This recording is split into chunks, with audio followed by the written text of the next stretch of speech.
Hello. आज हम जो डिस्कस करने वाले हैं अपने चैनल पे वो है कि अपन बिजनेस को कैसे करना है, अपने कंप्लीटली एक बिजनेस को सेटअप कैसे करना है, उसके लिए हम लोग बात करेंगे आज। तो हमारे पास जो बिजनेस करने का जो आइडिया आता है वो उस जनरेशन में जब हम कॉलेज में होते हैं तभी हमारे पास ये आइडिया आता है कि हमें बिजनेस करना है। अब बिज़नेस में चीज़ें भी बहुत सारी चीज़ें रहती हैं कि बिज़नेस को करने के लिए हमें किन किन चीज़ों की रिक्वायरमेंट रहती है, चीज़ें रहती हैं। तो हम एक के नंबर नंबर वाइज हम लोग इसको डिस्कस करेंगे। सबसे पहले चीज़ है कि आपके पास बिज़नेस का आइडिया आ गया कि आपको बिज़नेस करना है। अब बिज़नेस करना कौन-सा है, ये आपके पास होना बहुत ज़रूरी है कि आप सबसे पहले बिज़नेस को ये डिसाइड करें कि आपको बिज़नेस करना कौन-सा है। बिज़नेस का आपको करने के लिए बहुत सारी चीज़ें होती हैं कि एक तो बिज़नेस होता है कि आपने कि पहले से सोच रखा है बिज़नेस के बारे में, या चीज़ें कि हाँ, मुझे यही करना है, तो उसके लिए आप अब कहीं भी कंपनी के अंदर आप 4 से 5 महीने का या और भी लॉन्ग टाइम का चीज़ों को लेके आप एक बार अपना एक्सपीरियंस गेन कर लें। देन उसके बाद आप फिर उसमें काम करें। या फिर आपके पास बिज़नेस करने का कोई चीज़ें नहीं है कि हाँ, मुझे करना डिसाइड नहीं है, चीज़ें नहीं है, तो आप देखिए कि आप जो रूटीन लाइफ में जो चीज़ें कर रहे हैं उसके बीच में आपको क्या-क्या चीज़ों की प्रॉब्लम्स आ रही हैं, तो उनके बारे में आप सोच के उन बिज़नेसेस को भी स्टार्ट कर सकते हैं। या आपके इंटरनेशनल मार्केट के अंदर कोई बिज़नेस हो रहा है और इंडिया में नहीं हो रहा है, तो उसको भी आप चीज़ें इम्प्लीमेंट करके आप अब यहाँ पे स्टार्ट कर सकते हैं। देन उसके बाद आते हैं बिज़नेस किसके साथ करना है। या तो आप किसी फ्रेंड के साथ मिलके बिज़नेस स्टार्ट कर सकते हैं, या किसी रिलेटिव के साथ कर सकते हैं, या अपने किसी ब्रदर के साथ स्टार्ट कर सकते हैं। तो ये आप स्टार्ट करते हैं तो आपको थोड़ा-सा ईज़ी रहेगा कि आपको एक सपोर्ट ईज़िली मिल जाएगा। अब यदि आपने किसी के साथ बिज़नेस किया है तो आपकी जो फ़र्म आपको रजिस्ट्रेशन होगा, यदि आप किसी के साथ करते हैं तो वो पार्टनरशिप का रजिस्ट्रेशन हो जाएगा। यदि आप इंडिविजुअल करना चाहते हैं तो आपका प्रोप्राइटर का हो जाएगा। यदि आप दोनों चीज़ें हैं, ये दोनों आप रजिस्ट्रेशन आप देख सकते हैं कि साथ में करना है या इंडिविजुअल करना है, तो आप ये चीज़ें देख सकते हैं। देन आपका आता है कि रजिस्ट्रेशन आपने हो गया, फिर आपको जीएसटी एक फॉर्म बनानी होगी, जिससे जीएसटी से ईज़िली आपके अकाउंट्स वगैरह चीज़ें हैं, ये भी आपको आगे करने के लिए ईज़ी रहेगा। आपने ये सारी चीज़ें करनी, रजिस्ट्रेशन हो गया, आपकी चीज़ें हो गई, आपने बिज़नेस डिसाइड कर लिया कि आपको करना कौन-सा है, देन उसके बाद आता है कि आपको लोकेशन कौन-सी होनी चाहिए।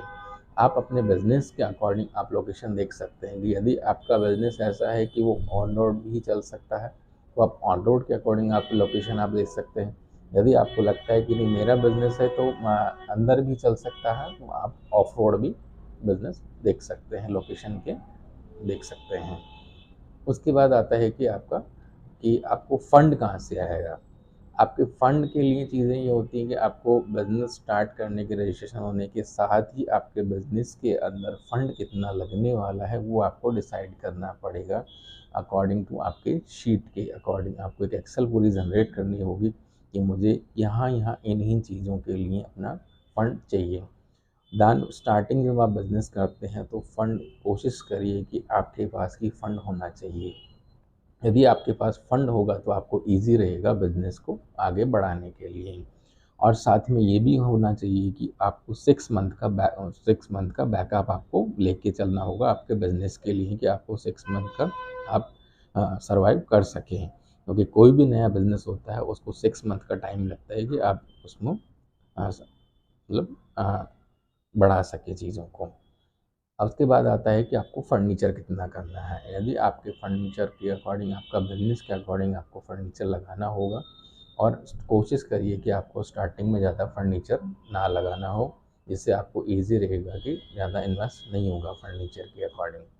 उसके बाद आता है कि आपके बिज़नेस को स्टाफ़ की रिक्वायरमेंट रहेगी, तो वो भी आपको देखना होगा कि आपको स्टार्टिंग के अंदर ज़्यादा स्टाफ़ नहीं रखना, और कि बहुत स्टार्टिंग में ज़्यादा आपने स्टाफ रख लिया, चीज़ें रख ली, तो आपके एक्सपेंसेस बढ़ जाएँगे। तो आप ये कोशिश करिए कि आपके एक्सपेंसेस स्टार्टिंग में कम से कम रहें, जिससे आपको सर्वाइव करने में ईज़ी रहे। आप यदि आपका बैकएंड का काम आपका बहुत अच्छा है तो आप मार्केटिंग के लिए, अदर और एक्टिविटीज़ के लिए आप स्टाफ रख सकते हैं। यदि आप मार्केटिंग में अच्छे हैं तो आप बैकएंड के लिए आप अपनी एक स्टाफ रख के आप काम कर सकते हैं। आपका स्टाफ हो गया। अब बारी आती है कि मार्केट में प्रमोशंस कैसे करने हैं आपको। यदि आपका बिज़नेस लोकल के अकॉर्डिंग है, जैसे सपोज़ करिए लोकल में ही आपका बिज़नेस है, तो आप उसके अकॉर्डिंग आप अपने प्रमोशंस को आप कर सकते हैं। प्रमोशन के फील्ड होते हैं according to local market, just dial है या आप होर्डिंग्स हैं या चीज़ें ऑन पैम्पलेट्स हैं, ये न्यूज़पेपर है, इस तरह की चीज़ों को लेके आप अपना प्रमोशन कर सकते हैं। यदि आपका ऑनलाइन बिज़नेस है या कंप्लीटली इंडिया को कवर करता है या आउट ऑफ इंडिया भी है, तो आप उन चीज़ों के लिए आप अपने पोर्टल्स के थ्रू, अपनी वेबसाइट हो गई, आप अपना इंडिया मार्ट हो गया, अपना ट्रेड इंडिया हो गया, अलीबाबा हो गया, इन सारी चीज़ों के अकॉर्डिंग आप अपना बिज़नेस का प्रमोशन कर सकते हैं। ये आपको ईज़ी रहेंगे। देन आपका आता है कि प्रोडक्ट को अब सेल कैसे करना है।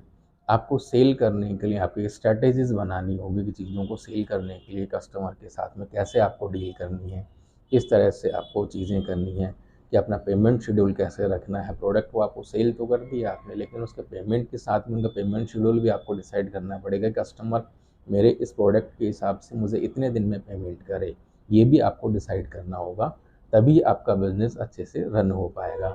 क्योंकि ये कई सारे बिज़नेसेस में ये सारी प्रॉब्लम्स आती हैं कि वो लोग मार्केट कस्टमर को प्रोडक्ट तो सेल कर देते हैं, चीज़ें तो कर दी उन्होंने, लेकिन उनका पेमेंट का कोई शेड्यूल नहीं होता।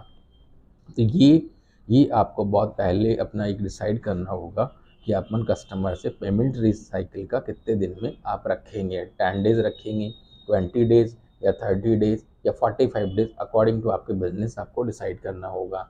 तभी आपको ईज़ी हो पाएगा आपके बिज़नेस के लिए। अब आपका प्रोडक्ट सेल हो गया, आपने कस्टमर के लिए अपनी चीज़ें भी बना ली कि मुझे इतने दिन में टर्म्स कंडीशन बना ली कि हाँ, ईज़िली मेरा पेमेंट भी आ रहा है, चीज़ें भी आ रही है, आपका बिज़नेस चल रहा है। लेकिन एक बिज़नेस का एक स्टेज होता है कि उस बिज़नेस को वहाँ पे ऑटो मोड पे आपको ले जाके आपके बिज़नेस को अच्छा ग्रो करना है, तो आपको ऑटो मोड पे उस बिज़नेस को ले जाना होगा कि वो अच्छे से रन हो पाए। कि आप मान लो कल को 5 दिन अपने बिज़नेस के अंदर नहीं है, तो उसके साथ ही आपका बिज़नेस कैसे चलेगा? उन चीज़ों के लिए आपको एक ऑटो मोड जनरेट करना होगा कि जिससे आप नहीं भी हैं तो आपका स्टाफ भी उस चीज़ों को मैनेज कर सके, चीज़ें कर सके। इसके लिए आपको हर चीज़ के लिए एक रिटर्न चीज़ें करनी होगी। आपको एक पूरा सिस्टमैटिक जनरेट करना होगा, क्योंकि ये आपको पता है कि आप प्रोडक्ट सेल कर रहे हैं, वो कैसे कर रहे हैं। आप तो है नहीं बिज़नेस के अंदर, आप ऑफ़िस के अंदर नहीं है, तो वो आपका स्टाफ कैसे उन चीज़ों को हैंडल करेगा। तो उसके लिए आपको प्रॉपर एक गाइडेंस चीज़ें रखनी होगी कि जिस तरह से आप अपना स्टाफ भी आप उस चीज़ों को ईज़िली बता सके, चीज़ें सेल कर सके। तो इससे आपको बहुत ईज़ी रहेगा, आपका ऑटो मोड होगा, चीज़ें होंगी आपकी वेबसाइट्स पे, जहाँ कस्टमर लैंड करेगा वहाँ से परचेज़ करेगा और ऑटो मोड आपका जनरेट होना चाहिए। यही चीज़ें होंगी एक बिज़नेस को अच्छे ग्रो करने के लिए, यही सारी चीज़ें होना बहुत ज़रूरी हैं। इससे आपका बिज़नेस अच्छे से चले, चीज़ें चले। और भी चीज़ें हैं, यदि आपकी और भी कोई क्वेरीज़ हैं, चीज़ें हैं, तो आप हमें कॉन्टैक्ट कर सकते हैं। और प्लस आप हमें कमेंट्स में बता सकते हैं कि हमें आगे न्यू वीडियोज़, आपकी यदि प्रॉब्लम्स कोई भी है तो हम उन पे आपको वीडियो बना के बताएँगे कि हाँ, आपको इस तरह से और इम्प्लीमेंट्स अपने बिज़नेस के लिए करने हैं। Thank you.